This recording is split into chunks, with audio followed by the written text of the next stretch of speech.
अगर खुलती हैं तो बड़ी दूर तक जाती हैं।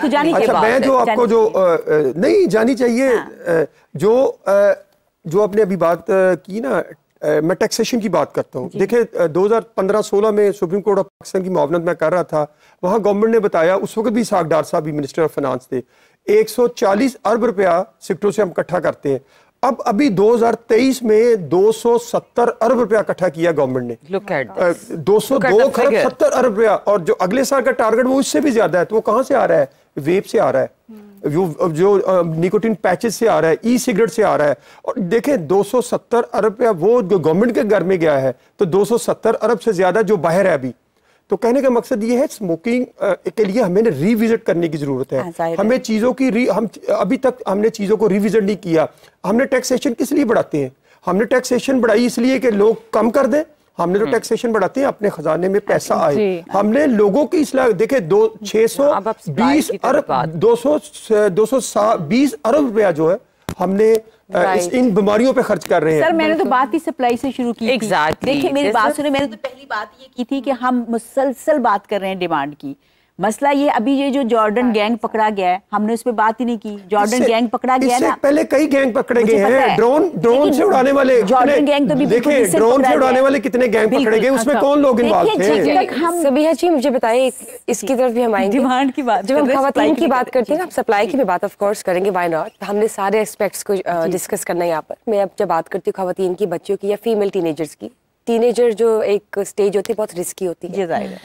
अब उस वक्त पेरेंट्स को क्या करना चाहिए? कुछ बच्चियों के पेरेंट्स हो सकते हैं स्मोकर्स भी हो। बहुत से बाप है, मैं कहूंगी 70 to 80% फादर्स हैं जो स्मोक करते हैं, they can't get rid of it. Exactly. Passive smoking घर पे बचपन से बच्चे के सामने चल रही है, तो वो क्या देखेगा? देखिए आप ठीक है, वो खुद नहीं कर रहा, लेकिन पैसिव स्मोकिंग भी चल रही है। क्या करना चाहिए मदर्स को? अगर थोड़ा सा भी हल्का सा भी हिंट हो कि मेरी बेटी खुदा ना खास्ता इस तरह कुछ कर रही है, तो आप ये बताएं कि क्या प्रिकॉशंस है, मदर की क्या होने चाहिए steps as a motherly figure, बाप की क्या होना चाहिए अगर वो स्मोकर भी है। चले हम उन बापों की बात करते हैं, फिर जो नॉन स्मोकर्स है उनके लिए तो एक अच्छा बन जाएगा ना प्लेटफॉर्म। तो ये बताएं बच्चों को कैसे ग्रूम किया जाए, बच्चों की कैसे हिफाजत की जाए, क्या जिम्मेदारियां माओ पे पड़ती हैं? देखिए ये बहुत अहम रोल है माँ बाप दोनों का, और आपने बिल्कुल सही कहा। तो मुझे लगता है कि वही बात अभी उन्होंने भी की थी कि माँ बाप और बच्चे के दरमियान एक कम्युनिकेशन होना बड़ा ज़रूरी है। सबसे पहली बात जो है कि आपका बच्चा जो है वो बगैर किसी डर खौफ के आपके साथ बात कर सकता हो, जो कि बहुत कम होता है हमारे यहाँ। अच्छा, हमारे यहाँ समझा जाता है कि माँ जितनी सख्त होगी वो उतनी अच्छी होगी। ये एक पुराने ज़माने का ख्याल है जो अब बदल चुका है। मैं इसके खिलाफ हूँ कि माँ अगर सख्ती कर रही है तो ये बच्चे के लिए बड़ा अच्छा है। जैसे उन्होंने कहा अब बच्चे चेंज हो गए तो माँ को भी चेंज होना होगा। नंबर 1, माँ को सख्ती से ज़्यादा एक दोस्ती के रिलेशनशिप में आना चाहिए। दूसरी बात है कि अगर वही बात है बड़ी अहम थी जो उन्होंने शुरू की थी कि हमें कहीं ना कहीं साइन मिलना शुरू हो जाते हैं, और वो साइन 10 साल के बाद मिलना शुरू हो जाते हैं। आपके बच्चे के अंदर बगावत आ रही है, आपकी बच्ची जो है कमरा ज़्यादा बंद करके बैठ रही है। देखिए प्राइवेसी रखना कोई इतनी बुरी बात नहीं है कि अगर बच्चा आपका कहता है कि भाई मेरा नॉक करके आओ दरवाज़ा, कोई बुरी बात नहीं है। लेकिन असल बात यह है कि आपका बच्चा अपने मसाइल आपके साथ शेयर कर रहा है कि नहीं कर रहा। अगर आपका बच्चा अपने मसाइल आपके साथ नहीं शेयर कर रहा और आपने वो स्पेस नहीं दी, मैं दुनिया में सबसे बड़ी जो एडवोकेट हूँ नौजवानों को लेके, एडल्ट्स को लेके, वो ये है कि उनके पास सेफ स्पेसेस होनी चाहिए, और माँ बाप से बड़ी सेफ स्पेस कोई नहीं होती, और हमारी सोसाइटी में नहीं है। मैं ये बात जो है बड़े एतमाद के साथ कहती हूँ कि हमारे वालिदैन ने अपने बच्चों को सेफ स्पेस नहीं दी होती, और वो समझते ये हैं कि हमने दी। Now they need to understand, the parents need to understand कि माँ बाप बड़ी गलतफहमी में होते हैं। माँ बाप बहुत गलतफहमी में होते हैं। हम तो अपने बच्चों को जानते हैं, वो नहीं जानते। हमें तो पता है हमारे बच्चे क्या करते हैं, उन्हें नहीं पता होता। हमारे बच्चे तो हमारी बात मानते हैं, हम झूठ बोलते हैं। जितने स्ट्रिक्ट पेरेंट्स होते हैं बच्चा उतना ही ज्यादा माँ बाप झूठ बोलते हैं। इसी तरह अगर वालिदैन बैठे। अच्छा हुमा, अगर मैं आपसे पूछूं तो ऐसे कौन से सिम्टम्स होते हैं जो हमें एक इंसान में देखें कि पता चल रहा होता है कि ही इज एडिक्टेड, और ताकि दूसरे लोग उससे अवेयर हो सकें, पता चले कि बॉडी लैंग्वेज बता देती है या आपकी आंखें बता देती हैं? एग्जैक्टली उसमें सबसे पहले तो ये जो बायोलॉजिकल फंक्शंस है ना, आपके नींद और भूख, इसमें मसले आना शुरू होते हैं। अच्छा। बच्चा उस तरह आपके साथ उठ बैठ नहीं रहा, आइसोलेटेड है, अपने कमरे में है, उसके दोस्त थोड़े डिफरेंट हो गए, वो रातों को बाहर रह रहा है या देर से आ रहा है। स्कूल कॉलेज का जो टाइम था जिस पे पहले आता था, अब थोड़ी देर तक बाहर रहता है। उसके स्कूल की परफॉर्मेंस डिक्लाइन हो गई है, स्कूल से टीचर्स के आपको आ रहा है कि अब ये वैसे पढ़ नहीं रहा, और आप भी देख रहे हैं कि पहले जिस तरह ये पढ़ता था, पढ़ाई करता था, उस तरह नहीं कर रहा, आपके साथ मिलके बैठता था या खाने पे आता था, अब नहीं आ रहा, अपने रूम में रिस्ट्रिक्ट एडिक्टेड है, फिर रातों को सो नहीं रहा, रातों को जाग रहा है, उस तरह खाना नहीं खा रहा, उसकी आंखें कुछ सुर्ख हैं, उसकी बॉडी में जैसे पहले वेट अच्छा होता था, अब उसकी वेट लूज करना शुरू कर दिया है उसने, कुछ चेंजेस, वेट बढ़ना शुरू हो गया या वेट बढ़ना शुरू हो गया, कुछ वार्निंग साइंस आपको पता लग रहे होते हैं जिनको यू कीप ऑन इग्नोरिंग, क्योंकि आप ये एक्सेप्ट नहीं करना चाहते कि आपका बच्चा नशे में जा रहा है। क्योंकि मेरे पास बहुत सारे पेशेंट आते हैं और मेरा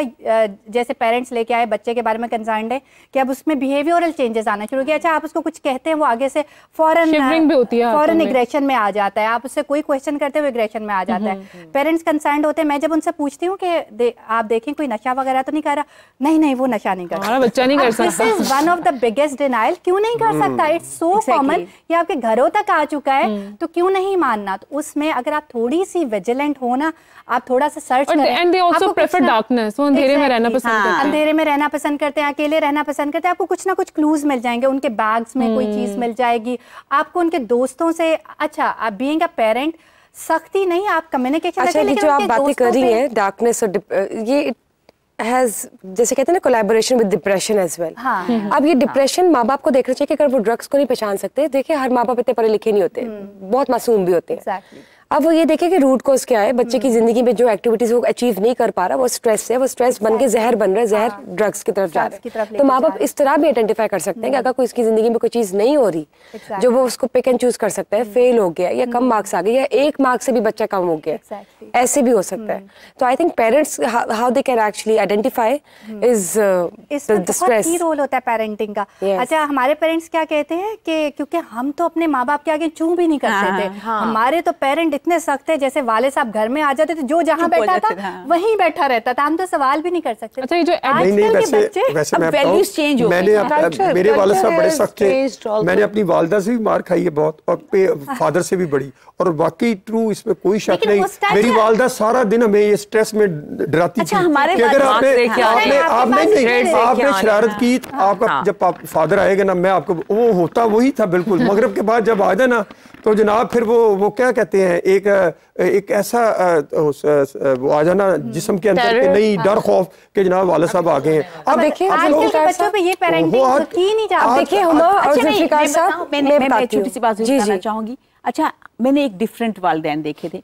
मेरे वालिद साहब जो थे ना, वो बहुत फ्रेंडली थे, इतने फ्रेंडली थे, और मुझे शायद इसीलिए ज्यादा मजेदार लगता है पेरेंट्स का ऐसा होना कि हमें यकीन था कि अगर हम गलत से गलत हरकत करके भी जाएंगे और जाके अपने वालिदैन को, खासतौर पे वालिद साहब को बताएंगे, तो वो कुछ नहीं कहेंगे। मतलब जो वालिद साहब की सपोर्ट थी ना हमें, मतलब मैं ऑनेस्टली मुझे लगता था कि अल्लाह माफ करे, कोई बहुत गलत जुर्म भी करके मैं जाऊंगी ना घर और जाके अपने वालिद साहब को बताऊंगी, तो वो मुझे प्रोटेक्ट करेंगे। यही बात ये जो सेंस थी ना मुझे, ये जो मुझे सेंस ऑफ प्रोटेक्शन मुझे मेरे वालिदैन से मिलती थी ना, और मेरे वालिद साहब से मिलती थी, मैं कहती हूँ कि उसने जो मुझे कॉन्फिडेंस जिंदगी में दिया है ना, और जो मुझे उसने ग्रोथ करने में मदद मिली है, राइट? क्योंकि मैं यही बता रही हूँ, जुल्फिकार साहब यहाँ पे एक चीज ऐड करना चाहती हूँ कि आप सब डिस्कस करें। जी, हम आपकी तरफ भी आते हैं। पेरेंट्स को मैं यही कहती हूँ कि सारी दुनिया पड़ी है आपके बच्चे को लान तान करने के लिए, आपके बच्चे को बुरा साबित करने के लिए। एटलीस्ट आप ना ये करें, आप उसके साथ सपोर्टिव रहें, क्योंकि बच्चा आपका at the end of the day अगर वो कहीं गलत हुआ तो सबसे ज्यादा दुख आपको ही होगा, बाकी दुनिया तब भी बातें ही करेगी। सो ठीक है, मैं यहाँ पे कैच करना, मैं I would like to add one thing कि आप लोग ने अपनी पेरेंटल ग्रूमिंग शेयर की,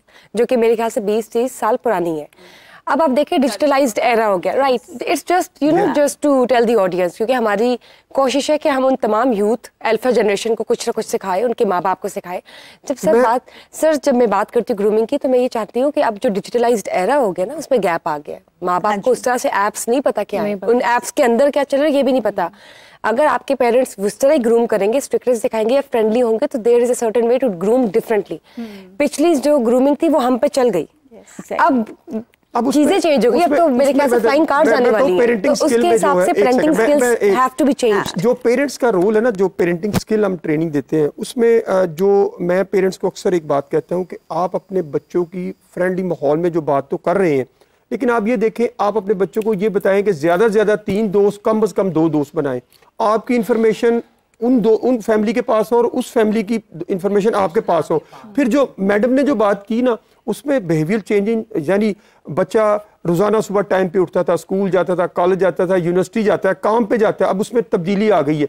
हफ्ते में एक बार बार्बर के पास जाता है, रोज़ाना ड्रेस चेंज करता था, अब वो डार्कनेस में चला गया, रात को बात करता है, नए आदमी एजुकेशन में उसकी वालिदैन ये चीज़ें बिल्कुल असेस होती है। देखें घर में ना एक शख्स ज़रूर होता है जो सपोर्टिव होता है। मैंने जो अपनी स्टडी में असेस किया है अपने कैरियर में, एडिक्शन जिस घर में होती है ना, उस घर में एक बंदा ज़रूर उस एडिक्ट का उसकी मदद करे। वो कौन होती है? उसकी बहन होती है, जो हर वक्त उसकी, जब उसको मार पड़ रही होती है तो वो आगे होती है, जब वो पैसे नहीं होती वो चीज़ें बेचना शुरू कर देता है, वो पैसों के लिए लड़ता है, वो पैसे देती है। तो कहने का मकसद ये है कि फैमिली का इनसाइड जो माहौल इस वक्त है ना, उसमें हमें बहुत सी तब्दीलियों की जरूरत है। और अगर